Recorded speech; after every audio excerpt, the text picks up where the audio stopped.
दोस्तों, केबल का size selection करने के लिए किसी भी पावर सर्किट के अंदर अगर हमको किसी केबल को लगाना है तो उसका हमको एक प्रॉपर साइज सिलेक्शन करना पड़ेगा, क्योंकि हमारा लोड जो है, जैसे मान लो मोटर है या फिर कोई दूसरा ट्रांसफार्मर है, उसकी केबल हम लगाएंगे तो उसके अंदर से जो करंट फ्लो होगा उसके लिए, और उसके अंदर अगर कोई फॉल्ट आ जाता है तो उस टाइम पे हमारी केबल जो है सुरक्षित रहे, हमारा वायर सुरक्षित रहे, इसके लिए हमको एक केबल का सही साइज सिलेक्शन करना ज़रूरी है। तो केबल साइज सिलेक्शन के लिए जैसे मान लो कि हमारा कोई सर्किट है, सर्किट के अंदर ये यहाँ पे जनरेटिंग स्टेशन है, यहाँ से हमारा जो है लोड बस बार को आता है, बस बार से डिस्ट्रीब्यूशन को जाता है। तो ये डिस्ट्रीब्यूशन का ट्रांसफार्मर है, यहाँ पे मान लो हमारा लोड कनेक्ट होता है तो यहाँ पे इस सर्किट के लिए लोड केबल लगाना पड़ेगा, यहाँ पे इसके लिए केबल लगाना पड़ेगा, और ये बस बार से इधर केबल लगाना पड़ेगा।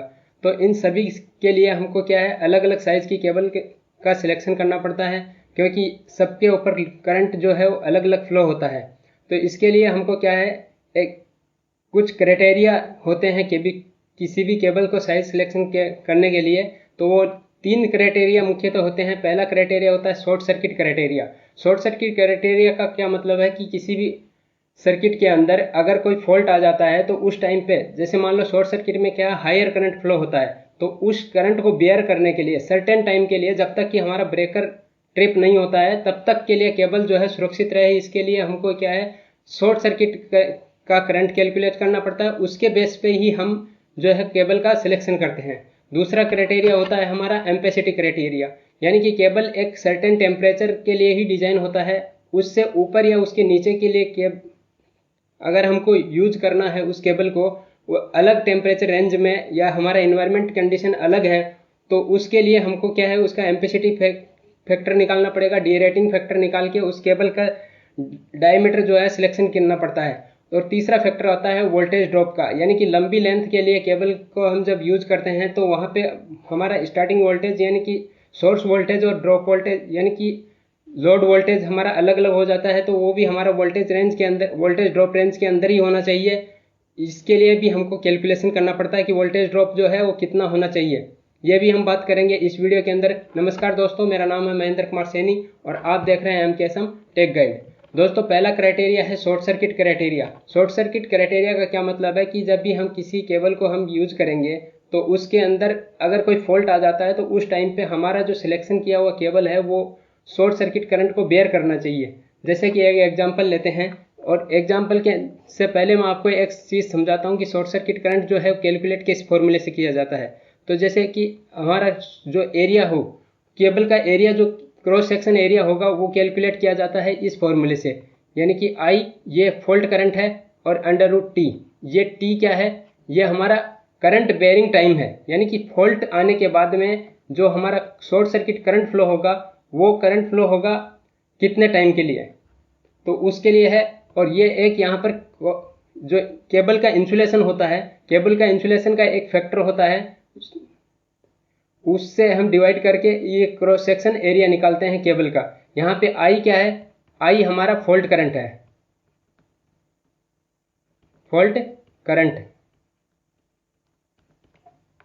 टी हमारा क्या है, फॉल्ट करंट बेयरिंग टाइम है। और के हमारा क्या है, कांस्टेंट है। ये केबल के इंसुलेशन के ऊपर डिपेंड करता है। और केबल जैसे हमारे मान लो केबल XLP केबल लिया है या फिर PVC केबल लिया है या ERP केबल लिया है, ये उसके ऊपर डिपेंड करता है। तो जैसे मान लो कि कॉपर, हम इंडस्ट्री के अंदर मोस्टली कॉपर का केबल यूज करते हैं या एल्यूमिनियम का केबल यूज करते हैं, उसके ऊपर जो इंसुलेशन होगा वो XLP होगा या PVC होगा। तो इसके लिए के की वैल्यू जो है वो यहाँ पे मैंने दिखाई है, ये PVC के लिए है और ये XLP केबल के लिए है। तो एक एग्जाम्पल लेते हैं, उसके बेस पे हम देखते हैं कि हमारा जो क्रॉस सेक्शन एरिया है वो कैसे कैलकुलेट किया जाता है। तो शॉर्ट सर्किट क्राइटेरिया के अंदर एक एग्जांपल लेते हैं। ये हमारा ट्रांसफार्मर है, ट्रांसफार्मर का रेटिंग मान लो कि हमारा 11 kV बाई 0.415 वोल्टेज 415 kV का है और 2.5 MVA का ट्रांसफार्मर है, ठीक है। तो उससे हम एक बस को कनेक्ट करते हैं और बस से हमारे एक यहाँ पे इसका ब्रेकर रहेगा और यहाँ पे एक बस दूसरा ब्रेकर रहेगा बस से, और यहाँ पे हमारा मोटर कनेक्ट है, ठीक है। मोटर का रेटिंग मान लो कि हम 415 वोल्टेज का है और 415 वोल्टेज का है, यहाँ पे कोई फॉल्ट आ जाता है तो उस टाइम पे मान लो कि इसके अंदर 50 किलो एम्पियर का करंट फ्लो होता है, ये रेटेड करंट है, इसका रेटेड फॉल्ट करंट है। तो उस टाइम पे हम जो केबल का साइज सिलेक्शन करेंगे वो 50,000 किलो एम्पियर के लिए करेंगे और वोल्टेज रेटिंग रखेंगे 415 एम्पियर। तो जैसे कि हमने एक फॉर्मूला बताया है, उस फॉर्मूले के अकॉर्डिंग हम इसका फॉल्ट करंट निकालते हैं। उससे पहले हमको क्या है, टाइम देखना पड़ेगा, टाइम, क्योंकि हमने जो फॉर्मूला दिखाया है पीछे उसके अंदर हमने दिखाया है कि फॉल्ट करंट बेयरिंग टाइम क्या होगा।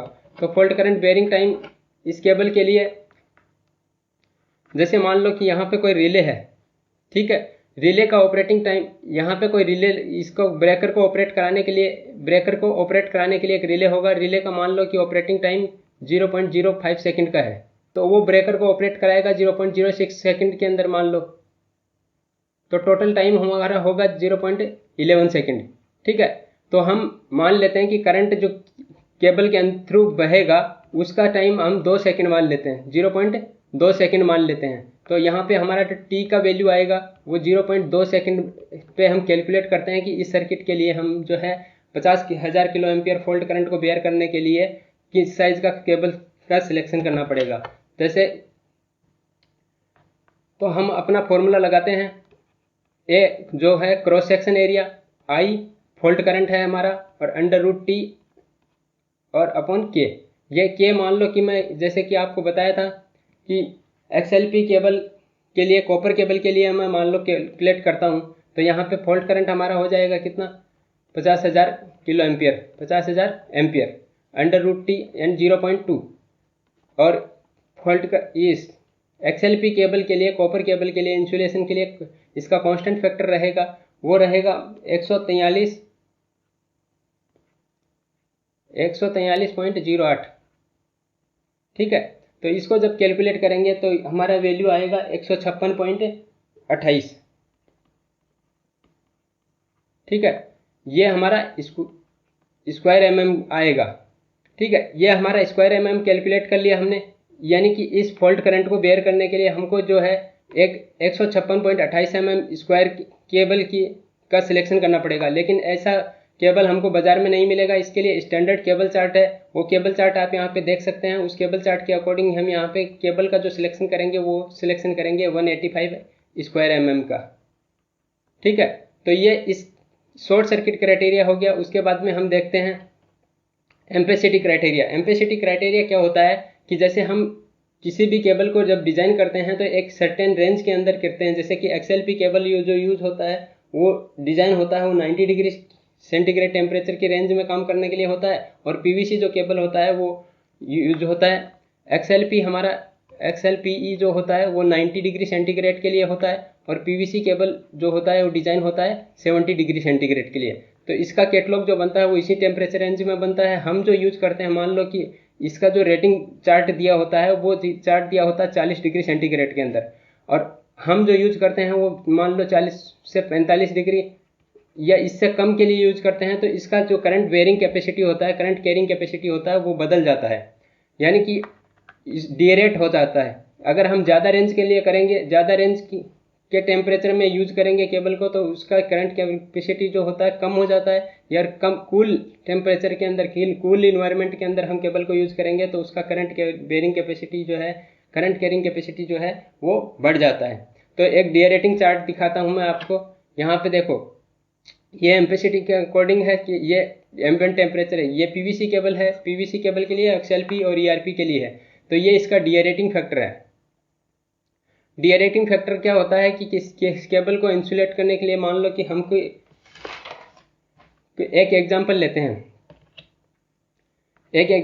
हैं कि मान लो हमारा एक 90 किलोवाट का मोटर है, उसको चलाना है, और वो वोल्टेज रेटिंग उसका जो है वो 415 वोल्टेज है, ठीक है, 415 वोल्टेज है। तो इसका फुल लोड करंट कैलकुलेट करते हैं पहले, FLC, ठीक है। फुल लोड करंट क्या होगा, इसका पावर होगा, पावर डिवाइडेड बाई √3, क्योंकि 3 फेज वोल्टेज है, और इंटू वोल्टेज और इंटू इसका कॉस फाई और इंटू एफिशिएंसी, ठीक है। इस फॉर्मूले के बेस पे हम इसका जो है फुल लोड करंट कैलकुलेट करेंगे। फुल लोड जैसे 90 किलोवाट का मोटर है तो 90,000 हो जाएगा, और पावर √3 और वोल्टेज रेटिंग हमने 415 वोल्टेज लिया है। cos फाई मान लो कि एक मोटर के लिए हम जो है 0.85 मान लेते हैं और इसका इफिशियंसी जो है 0.9 मान लेते हैं, 90% इफिशियंसी मान लेते हैं।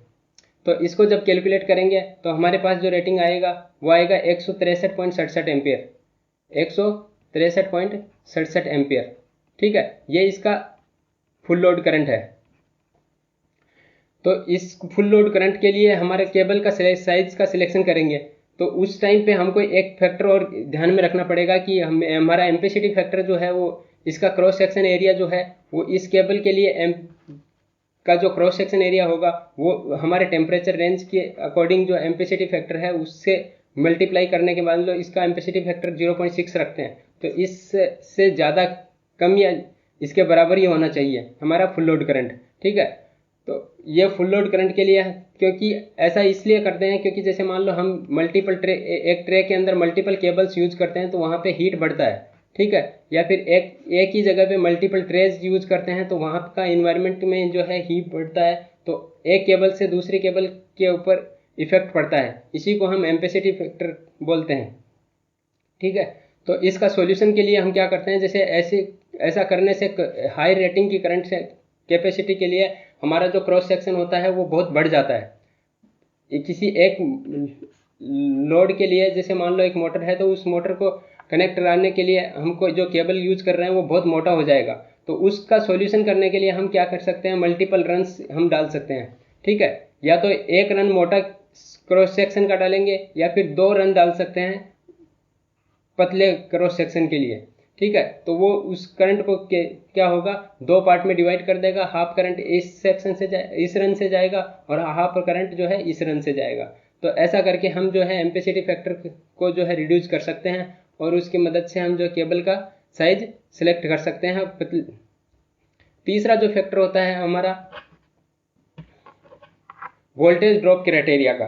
वोल्टेज ड्रॉप क्राइटेरिया के लिए हमको कैलकुलेट करना पड़ता है, क्योंकि हम लेंथ अगर ज़्यादा ले लेते हैं केबल का, ज़्यादा लेंथ पे केबल डालते हैं तो हमारा सोर्स वोल्टेज और ड्रॉप वोल्टेज जो है, लोड वोल्टेज जो है उसमें डिफरेंस आता है, केबल में वोल्टेज ड्रॉप हो जाता है। तो उसके लिए हमको क्या है, केबल का रेजिस्टेंस और केबल का इम्पिडेंस पता होना चाहिए। ये केबल के कैटलॉग में भी दिया जाता है और मैन्युफैक्चरर कंपनी जो है प्रोवाइड कराती है, जिसका जो रेटिंग आता है वो ओम पर किलोमीटर में दिया जाता है, ओम पर किलोमीटर में दिया जाता है। जैसे XLP केबल हो या PVC केबल हो, ठीक है, इन दोनों के लिए जो है ये ओम पर किलोमीटर का जो इसका रेटिंग है, जैसे रेजिस्टेंस है या इम्पिडेंस है उसका यूनिट जो है मेजर किया जाता है ओम पर किलोमीटर में। तो ये जो दिया जाता है वो 90 डिग्री सेंटीग्रेड पे दिया जाता है और ये 70 डिग्री सेंटीग्रेड पे दिया जाता है। तो ये इसके बेस पे हम जो है वोल्टेज ड्रॉप कैलकुलेट कर सकते हैं। जो नॉर्मल लोड के लिए जो है ये 3% से कम होना चाहिए और स्टार्टिंग के लिए 10 से 15% से वोल्टेज रेटेड वोल्टेज से कम होना चाहिए। ठीक है, तो ये कैसे कैलकुलेट करेंगे देखते हैं। जैसे कि मान लो कि मैं वोल्टेज ड्रॉप कैलकुलेट कर रहा हूँ परसेंटेज के अंदर, तो इसके लिए जो फॉर्मूला यूज किया जाता है वो यूज किया जाता है √3 ये IFLC क्या है, इसका फुल लोड करंट है, और इनटू इसका इम्पिडेंस जो निकालते हैं cos phi plus x sin phi. Phi यहाँ पे cos फाई इसका पावर फैक्टर है, इसके ऊपर निकालते हैं और इसकी लेंथ से इंटू कर देते हैं तथा उसके बाद में जैसे ही हमने जो लेंथ लिया है वो जो हमारा रेजिस्टेंस वो ओम पर किलोमीटर में है, तो किलोमीटर को मीटर में चेंज करने के लिए हम इसको 1000 से डिवाइड करेंगे। 1000 से डिवाइड करके इसके नंबर ऑफ रन्स से मल्टीप्लाई करेंगे और उसके बाद में उसका रेटेड वोल्टेज से कैलकुलेट करेंगे। तो उससे हमारा वोल्टेज ड्रॉप जो है वो इंटू 100 करने से परसेंटेज के अंदर वोल्टेज ड्रॉप आ जाएगा। इसके लिए मान लो कि एक एग्जांपल लेते हैं, या फिर ये जो वैल्यू आती है ये वैल्यू 3% से जो है लेस देन या इक्वल टू होनी चाहिए। हमारा वोल्टेज ड्रॉप का परसेंटेज वैल्यू 3% से कम होना चाहिए। और अगर यही परसेंटेज वैल्यू हमारा स्टार्टिंग करंट के लिए, जैसे मोटर में स्टार्टिंग करंट ज़्यादा होता है तो उस टाइम पे वोल्टेज ड्रॉप भी ज़्यादा होता है, तो वोल्टेज ड्रॉप ज़्यादा होता है, उसको कैलकुलेट करने के लिए ये स्टार्टिंग जो करंट होता है वो फुल लोड करंट का 6 टाइम लिया जाता है। 6 टाइम से कैलकुलेट करेंगे R cos five plus x sine five into L divided by 1000 into number of runs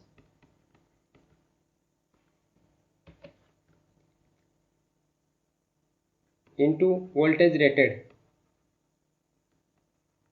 ठीक है, ये वैल्यू जो है वो हमारी 10 से 15% से कम या ज़्यादा, कम या बराबर होनी चाहिए।